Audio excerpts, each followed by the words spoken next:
Welcome back to Football Friday night. Don't worry, I didn't get rid of Graham. We'll see him in a second. I just moved him over there. Got Georgia games from Warren County to the Brickyard, down to Savannah, and back. We start with our first trip of the year to the Brickyard. Thompson bounced back last week, beating Jefferson County 46-7 after the loss to Burke County in week 1. Ran for 300 yards, 5 touchdowns. Grovetown been outscored 110-27 in this matchup over the last 3 years.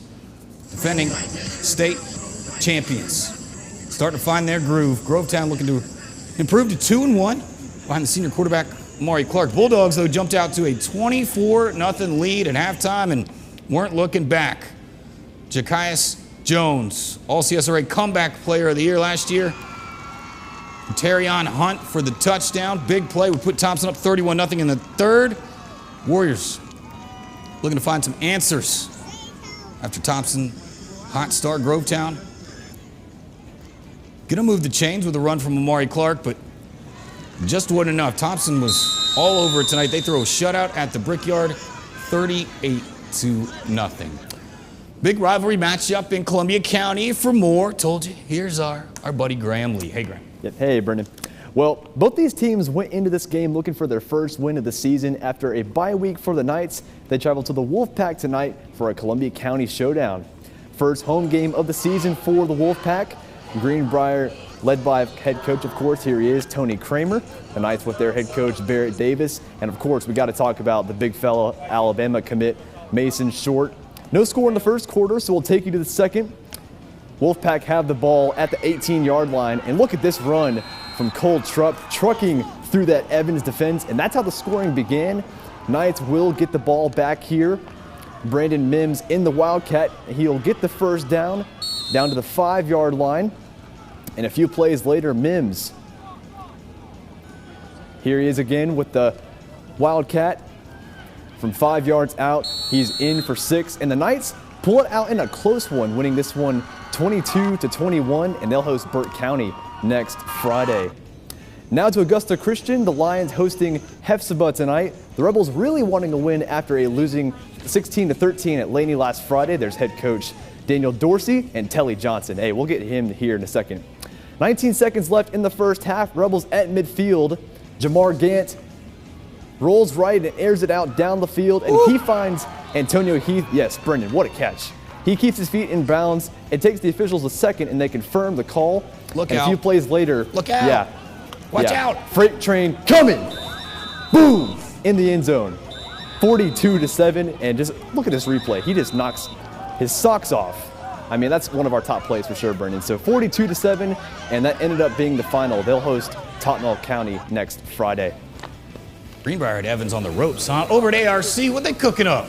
They got the good burgers over there for sure. And two of the best looking uniforms in the CSRA, you ask me, Josie and ARC. Second drive for ARC, trying to run David Nunnery's in the backfield in no time, but 2nd and 17 after the loss, going back to the ground. And it's Elijah Scholes, breaks free, 45-yard gain. Man, offsetting penalties, for a little chirping. That's okay, it happens. Musketeers will get backed up a bit. Same drive, though. This time it's Lothan, call him Low, McBride. And the O-line coach going to love showing this tape to the boys on Sunday. They push the pile, into the end zone, 7-0. ARC trying to get Keenan Grissett another win. Ensuing kickoff special teams, we talk about it all the time. Got trouble for Josie, they fumble it. Marty Thomas there to recover for ARC, and 2 plays later, Scholes gets in for the finish up 14-0. ARC wins big tonight, 42-0. Man. Harlem Bulldogs, the Evangelista brothers, Ethan and Elijah. Ethan thrown for 370 and 8 touchdowns in 2 games, hosting Elbert County. Bulldogs get off to a fast start. He faked out the camera, faked out the defense, and he's into the end zone. Ethan. In for 6. Yeah. Evangelista into the end zone for 6. Harlem would force a punt, drive down the field, and guess who? The RPO keeps it himself. Evangelista again, 13-0 Dogs. Harlem would come out strong with the D. Banks Young. Dogs barking. Forces a turnover on downs, and Evangelista scrambling. See why this offense threatening teams. Malik Tyler, the Yak, all the yards after the catch. Puts the Bulldogs in the red zone, and then someone call Tim Tebow. I think he has copyright on the very next play. Harlem going to go up 20 on the jump pass. Top play nominee because it was pretty smooth. Nice play. Dyson Maddox going to come up with an interception for the Bulldogs. Wouldn't be enough though. They lost a tight one to Elbert County at home, 21-20, the final. Season opener for the Butler Bulldogs. Myron Newton, year 12, over at Butler. Down 6-0 second quarter to Kip, Atlanta, the Vikings.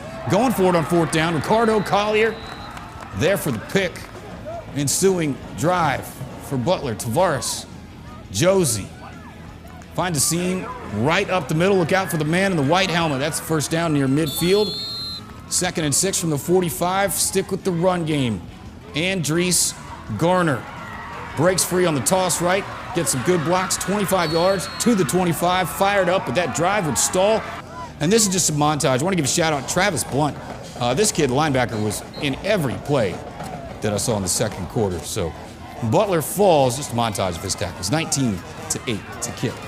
Westside hosting Screven County. Gamecocks won 27-0 a year ago. Last time Westside beat Screven County, 2013. Gamecocks with it first. Go to the air.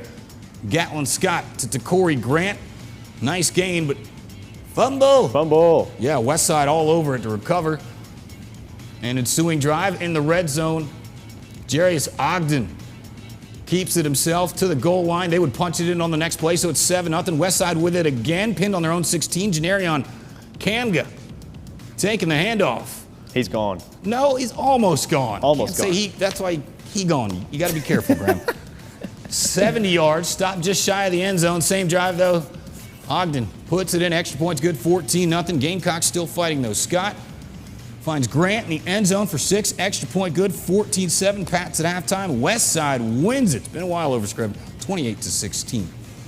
Class A, Division II, 2-0 Warren County. 95 points in 2 games, hosting Johnson County. How about this? Sophomore quarterback Nathan Tuberville throwing a dart to senior Vontae Murray to get the drive going.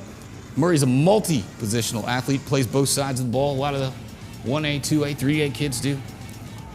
Tuberville goes deep to Javaris Duckworth. To Rossi Leslie on the coverage for the Devils, also on the all-name team. The Trojans trying to dial something up for the next play. Tuberville escaping the pressure. Hits Murray for the touchdown pass. Johnson County takes an early 7-0 lead. Hold on for the win, 15-8. 2-0 Aquinas on the road at 2-0 Savannah Country Day. The Hornets have outscored their opponents 100-0. Look, these are some Savannah Country Day highlights. They don't really matter. Thanks to our friends in Savannah for sending to them. But what we're worried about here is a play coming up very soon. The Hornets would try to cap off this drive right here with 6 points. Aquinas up 12-7 at this point. But Kirsten Brinson, wish the ref wasn't in the way, lays the wood. Christopher Jackson recovers. It's a goal line stand for the Aquinas defense, and that was huge because they would win a tight one, stay undefeated, 19-7. Big win for Aquinas. Yeah, Savannah, 19-17. Savannah Country Day missed a game-winning field goal as time expired, so every play mattered in that one. Scores, Lincoln County shuts out ECI 28-0. Jenkins County 48-20 over East Lawrence. Swainsboro shuts out Jeff Davis. Waco 27-23 over Dodge County. And on Thursday, Washington Wilkes threw a shutout over Glen Hills 48-0. Stick around, Game Night Live. Oh, excuse me. Team Georgia cheerleaders. We did South Carolina a minute ago. Got to do Border Georgia. Bowl. That's right. Delvin Benton, Elizabeth Ferguson, Halen Fulmer, Jamira Banks, J.C. Johnson, Cameron Cooper, Kanira Wesby, Katie McNeese, Kiera Ivy, Kimora Sharp, Mika Crawford, Savannah Stump, Annalise LeClaire, Stayla Crawford, Tommy Connor, Reagan Wending, Caitlin Rodriguez. Congrats, head coach Frankie Brown. Well done, ladies. All right, Game Night Live next.